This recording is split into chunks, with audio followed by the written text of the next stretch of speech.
Hello dear students, जय हिंद, जय राजधानी। जब एक बच्चा अपने घर से निकलकर हॉस्टल आता है तो सिर्फ उसका पता ही नहीं बदलता, उसकी पूरी जिंदगी बदलने लगती है।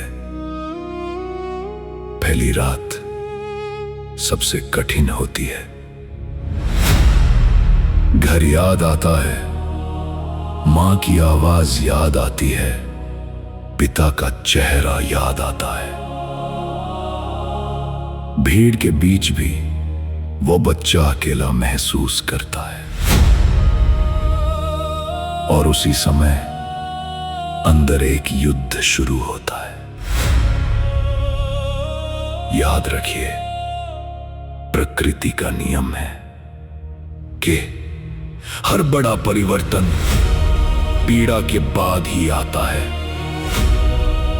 एक छोटा सा कीट भी जब अपनी पुरानी क्यूटिकल का त्याग करता है, जब निर्मोचन करता है, तो उसे बहुत पीड़ा होती है।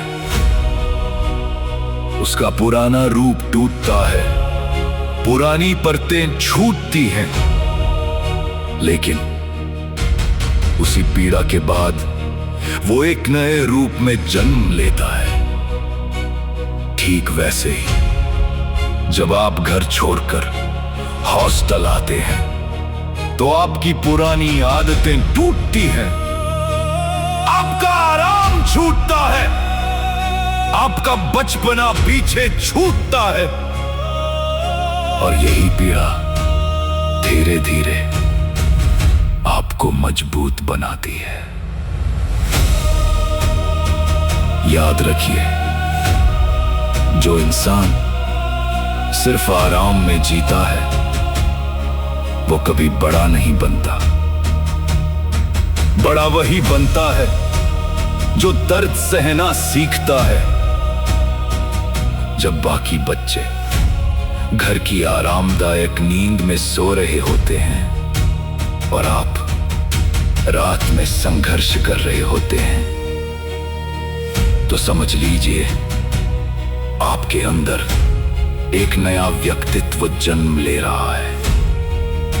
और ऐसी ही तपस्या की भूमि है राजधानी एजुकेशनल ग्रुप, पचकोड़िया, जोबनेर, जयपुर, जहां बच्चे सिर्फ पढ़ते ही नहीं, खुद को बदलते हैं। जहां अनुशासन कमजोर बच्चे को भी योद्धा बना देता है। और इस पूरे निर्माण के पीछे एक मार्गदर्शक शक्ति खड़ी है, डॉक्टर रमेश यादव, जो बच्चों को सिर्फ शिक्षा ही नहीं देते, उन्हें ये एहसास दिलाते हैं कि आज का संघर्ष कल की सबसे बड़ी ताकत बनेगा। तो अगर आज आपको दर्द हो रहा है, घर याद आ रहा है, मन टूट रहा है, तो घबराइए मत, क्योंकि यही दर्द आपको नया बना रहा है। जैसे निर्मोचन के बाद एक कीट नए रूप में जन्म लेता है, वैसे ही ये हॉस्टल जीवन आपको एक नए अवतार में बदल रहा है। और याद रखिए, आज जो बच्चा घर से दूर रहकर तपस्या कर रहा है, कल वही पूरे परिवार का सहारा बनेगा।